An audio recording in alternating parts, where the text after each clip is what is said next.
नमस्कार, स्वागत है आप सभी का एजुकेशन मंत्रा में। दोस्तों, इस वीडियो में हम बात करने वाले हैं नई प्राथमिक शिक्षक भर्ती, नए शिक्षा सेवा चयन आयोग और बीईओ न्यू वैकेंसी की कुछ लेटेस्ट अपडेट के बारे में। दोस्तों चलिए वीडियो शुरू करते हैं। सबसे पहले हम बात करेंगे नई प्राथमिक शिक्षक भर्ती की। दोस्तों देखा जाए तो 5 साल से अधिक का जो इंतज़ार है वो लंबा होता चला जा रहा है और कोई भी राह नहीं दिख रही है बेसिक विद्यालयों में नई वैकेंसी की। ऐसे में बेसिक शिक्षा मंत्री जी से उम्मीद की जाती है तो कभी तो वो बोलें कि हम नई वैकेंसी ला रहे हैं, लेकिन लगातार बेसिक शिक्षा मंत्री जी हमेशा यही बयान देते हैं कि हमारे पास अभी कोई योजना नई प्राथमिक शिक्षक भर्ती देने की नहीं है। क्योंकि चुनाव का माहौल है और ऐसे में अभ्यर्थियों की एक बड़ी उम्मीद है या थी कि बेसिक शिक्षा मंत्री जी जरूर आश्वासन देंगे कि हम नई वैकेंसी के बारे में विचार कर रहे हैं, वो दी जा सकती है, या कुछ ऐसा कोई बयान आएगा जो उनको राहत देगा, लेकिन ऐसा कुछ नहीं हो पाया है। विगत दिनों दोस्तों ये आपने स्टेटमेंट बेसिक शिक्षा मंत्री जी का देखा ही होगा, प्राथमिक शिक्षकों की भर्ती की योजना नहीं संदीप। विधानसभा में प्रश्नकाल के दरमियान उन्होंने ये जवाब दिया था, शिक्षा मित्रों का मानदेय बढ़ाने के मामले में कोर्ट के अनुसार ही निर्णय लेगी सरकार। 69,000 शिक्षकों की भर्ती में आरक्षण से जुड़ा मामला कोर्ट में लंबित है। ये बहुत सारे कारण इन्होंने गिनाए थे। और प्रदेश के प्राथमिक विद्यालयों में छात्र शिक्षक अनुपात जो इन्होंने बताया, प्राथमिक का 30:1 होता है और उच्च प्राथमिक का 35:1 होता है। लेकिन वर्तमान में अगर देखा जाए तो छात्र शिक्षक जो अनुपात है शिक्षक मित्रों को इंक्लूड करते हुए 21:1 का हो जाता है। यानी कि बहुत ज़्यादा सरप्लस टीचर्स हैं यहाँ पर। जहाँ पर 31 टीचर की आवश्यकता है वहाँ पर 21 टीचर की आवश्यकता है, वहाँ पर 31 टीचर काम कर रहे हैं। तो बेसिक शिक्षा मंत्री जी कुछ इस प्रकार से कहते हुए नजर आते हैं। और दोस्तों देखा जाए तो नामांकन लगातार बेसिक विद्यालयों में घट रहा है। इस बार भी नामांकन उस रफ्तार से नहीं बढ़ा है, या जो रिपोर्टिंग हो रही है उसके हिसाब से देखा जाए तो कहीं पर 2 एडमिशन, 4 एडमिशन, 3 एडमिशन, इस प्रकार से नए एडमिशन हो रहे हैं। अगर यही स्थिति बनी रही तो ये जो छात्र शिक्षक अनुपात है 21:1 का, ये और भी घट जाएगा और ये 15:1 तक भी आ सकता है। ऐसे हालात चल रहे हैं। तो ऐसे में नई प्राथमिक शिक्षक भर्ती मुश्किल सी नज़र आती है।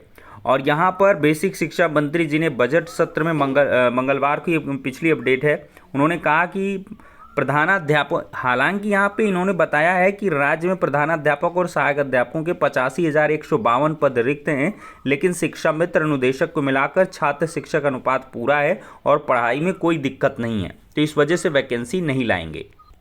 ये दोस्तों नोएडा की अपडेट है 17 अप्रैल 2024 को। और यहाँ पर शिक्षा मंत्री के पास भर्ती की योजना नहीं है तो उनके पिता को नहीं देंगे वोट। ये दोस्तों एक बड़ा मामला हुआ है एटा में।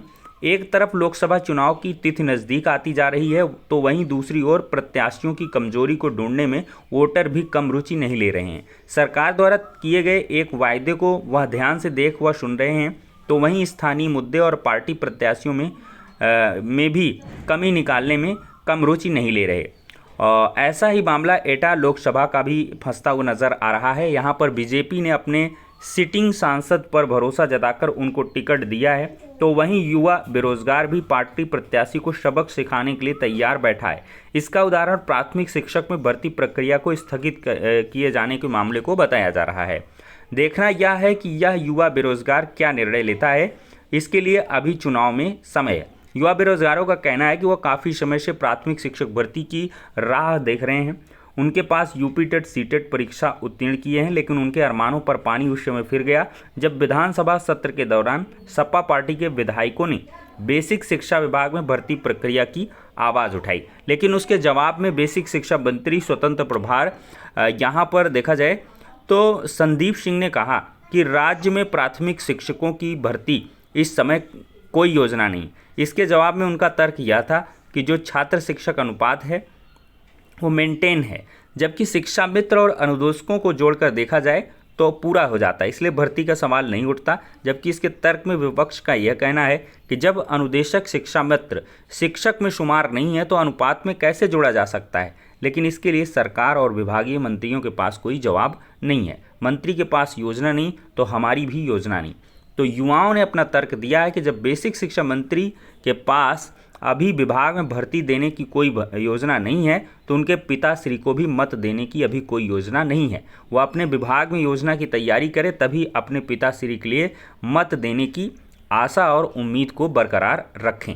इस प्रकार से देखिए सीटेट और टीटी पास जो अभ्यर्थी हैं उनके बहुत सारे स्टेटमेंट यहाँ पर आए हुए हैं। क्या बोले यूपी टेट सीटेट उत्तीर्ण युवा। तो ये दोस्तों जवाब देख सकते हैं आप। लगातार अभ्यर्थियों का जो विरोध प्रदर्शन है वो अब कहीं ना कहीं चुनाव के माहौल में दिखने लगा है, और उन्होंने यही कहा है कि वैकेंसी नहीं तो वोट नहीं, यानी कि वैकेंसी नहीं आएगी तो वोट नहीं देंगे। दोस्तों नए शिक्षा सेवाचयन आयोग की एक अपडेट है। नए आयोग का लग गया बोर्ड पर उधार के कर्मचारी। 13 दिसंबर 2023 को जारी हुई नए आयोग के गठन की अधिसूचना, और नवगठित आयोग में प्रशासनिक अड़चन है, अधिकारियों कर्मचारियों का समायोजन नहीं हो पाया है। तो एलनगंज स्थित माध्यमिक शिक्षा चयन बोर्ड की बिल्डिंग पर बोर्ड तो लग गया है, लेकिन उधार के कर्मचारियों और अधिकारियों से काम चलाया जा रहा है। नए आयोग के गठन की अधिसूचना 13 दिसंबर 23 को जारी हुई थी। हालांकि 4 महीने बाद भी उत्तर प्रदेश उच्चतर शिक्षा आयोग और चयन बोर्ड का ना तो विलय हो सका है और ना ही अधिकारियों कर्मचारियों का समायोजन हो सका है। विशेष सचिव गिरिजेश कुमार त्यागी ने कार्मिकों के योगदान के संबंध में 5 अप्रैल को आयोग के सचिव को पत्र भेजा है। इसमें लिखा है कि उच्चतर शिक्षा सेवा आयोग और चयन बोर्ड के अधिकारी कर्मचारी जब तक नए आयोग में समायोजित नहीं हो जाते तब तक नए आयोग से ही कार्य करेंगे। उक्त अवधि का उक्त कार्मिकों का वेतन आदि का भुगतान उनके मूल आयोग बोर्ड के माध्यम से किया जाएगा। एक मामला देखते हैं दोस्तों। 5 सालों से बीईओ भर्ती का इंतजार, हजारों अभ्यर्थियों की निकली उम्र। समकक्ष अर्हता को लेकर भ्रम की स्थिति के कारण अटक गई भर्ती। रिक्त पदों का अधियाचन मिलने के बाद भी आयोग ने खींचे हाथ। तो यहाँ पर बीईओ वैकेंसी का जो इंतज़ार है वो लंबा होता जा रहा है। रिक्त पदों का अधियाचन मिलने के बाद भी आयोग से बीईओ की अधिसूचना देखा जाए तो जारी नहीं होने के पीछे समकक्ष अर्हता विवाद को बड़ी वजह माना जा रहा है। हालांकि प्रतियोगी यह उम्मीद भी जता रहे हैं कि चुनाव के बाद आयोग विज्ञापन जारी कर प्रतियोगियों के इंतज़ार को खत्म कर सकता है। दोस्तों कोविड 2019 में बीईओ के 300 से अधिक पदों पर वैकेंसी आई थी। 5,28,000 अभ्यर्थियों ने आवेदन किया था। अब नई भर्ती का इंतज़ार करते हुए 5 साल का समय जो है बीत चुका है। लाखों अभ्यर्थियों को बीईओ की भर्ती शुरू होने की प्रतीक्षा है और हज़ारों अभ्यर्थियों के लिए निर्धारित उम्र जो है वो क्रॉस हो चुकी है, और ऐसे में अधियाचन मिलने के बाद भी भर्ती शुरू नहीं होने के कारण अभ्यर्थी परेशान हैं। अभ्यर्थियों को भर्ती से जुड़ी स्पष्ट जानकारी नहीं मिल रही है, और अभ्यर्थी कह रहे हैं कि जल्द भर्ती नहीं आई तो उम्र सीमा पार करने वाले प्रतियोगियों की संख्या बढ़ सकती है।